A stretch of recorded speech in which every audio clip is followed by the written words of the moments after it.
What is my attack speed actually? 27 attacks per second. Let's go.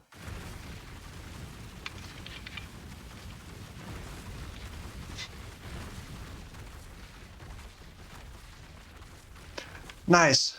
Hey guys, so I finished playing my second build, which is Volcanic Fissure of Snaking, and this is just like a farming build. It's not really made for big bosses or anything like that, but it's also like visually very pleasing, aesthetically like very pleasing. The Volcanic Fissure of Snaking, or of Snaking, whichever you prefer, it's sort of like a Vaal version of Volcanic Fissure. It just doesn't have projectiles, but it just fissures just continue chaining, and you can have multiple of them. They can kind of overlap on the same target multiple times.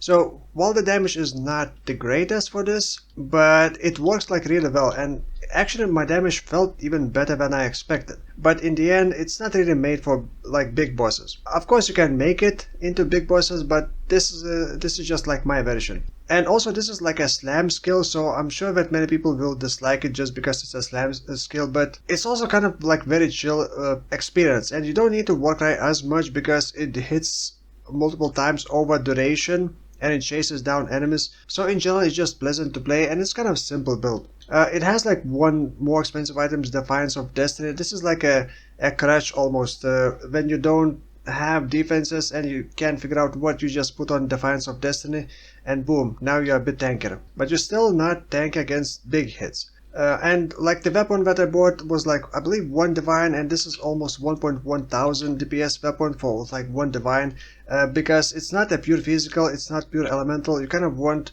either as much physical or as much fire on the weapon. Also, I tested with the Soul Eater Omen, and I was trying to figure out how many fissures you can create. There's no way I can tell how many fissures I can create, and there seemed to be no limit, I think. But also the fissures, like where chaining speed up, the more attack speed you get. It's like really hard to tell. Maybe it's not, maybe it's just like a placebo effect. Yeah, you can have like many fissures. So the more attack speed you have, the more fissures you can create, the more like overlaps you can do. But also the more attack speed you have, the less effective Intimidating Cry becomes, because you can only exert 3 attacks. 3 Intimidating Cry exerted attacks, and then Seismic Cry for extra AoE, and also using the Echoes of Creation. So 2 exerts give me 30% more damage, but also take damage when I hit enemies. Now some of my items are like very basic, simple. The body armor I just bought, a 6-link Astral Plate for 10 hairs. 6-link Astral Plate for 10 hairs, level 85.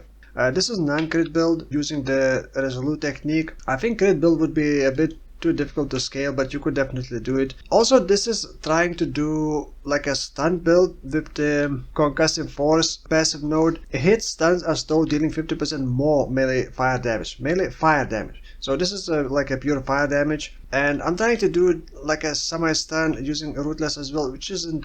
I'm not a big fan of Rootless support, but some enemies just don't care about your stuns. We're just gonna aggro like crazy, and you're not gonna be able to stop until you hit the fed attack with Rootless. Then we're gonna interrupt for a brief moment and continue trying to kill you.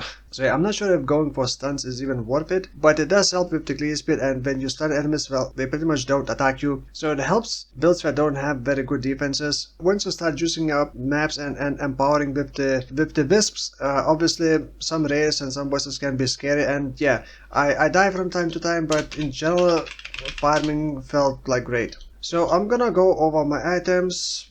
There's no like special mechanics on this one. It's just Chieftain. Chieftain with the Hinakora's explosions feels so good with this build. The Fissure chases down enemies, usually in the middle of the big enemy pack. One of them is gonna explode, wipe out everything else, and then the Fissure are gonna chase the rest of the further enemies down somewhere else. Sometimes you just walk and just carnage happening all across the screen. It looks really and feels really cool. Right, so items, passive skills. Probably not gonna go over all of the items, like you're gonna be able to see path of building import code in the description, but using Circle of Anguish because it just gives a lot of damage, and because of Chieftain, the main resistance that you want to stack is Fire Arrest, because Fire Resistance also gives Cold and Lightning resistance at 50% effectiveness. So it's also easier to cap resistances and squeeze in Chaos Resistance on other pieces of equipment.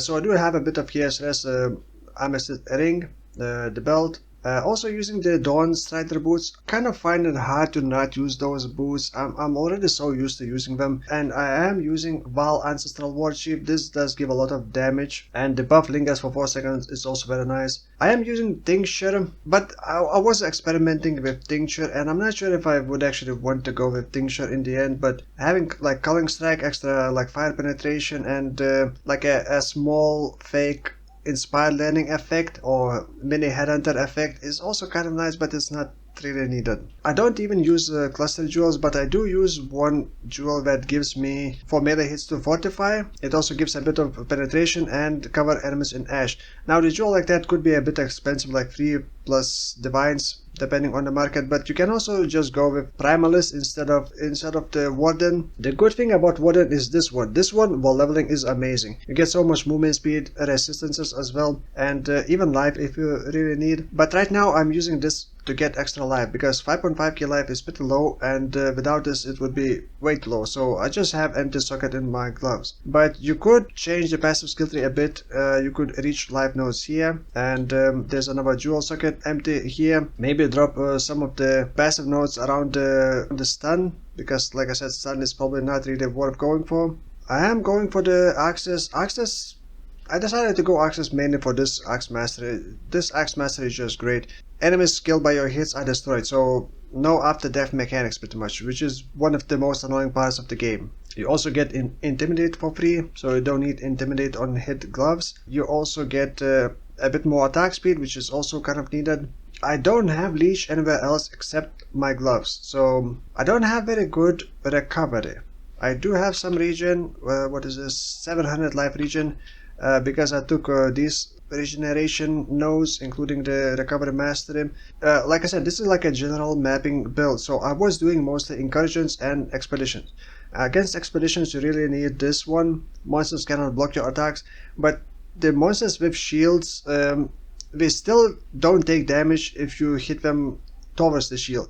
So those are still kind of annoying to deal with, but they usually just explode with the rest of the pack. And then to reduce enemy regen, nearby enemies have 50% reduced life regeneration rate. You get Fist of War for free in your body armor. You also get the Horse. This is just like an extra repeat, so when you slam you can actually see, no, I actually need to hit an enemy, but you essentially repeat your slam, but those slams are not going to be exerted.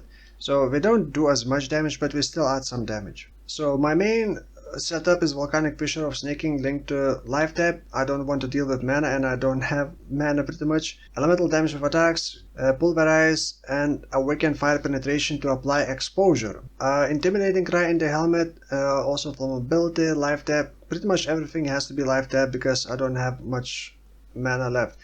Blood and Sand, Herald of Purity, and Skitterbots. I did need a bit of intelligence, so you may need to get intelligence on some gear. Pantheon powers are mostly weak to the damage over time, so I took this one. Didn't even upgrade anything.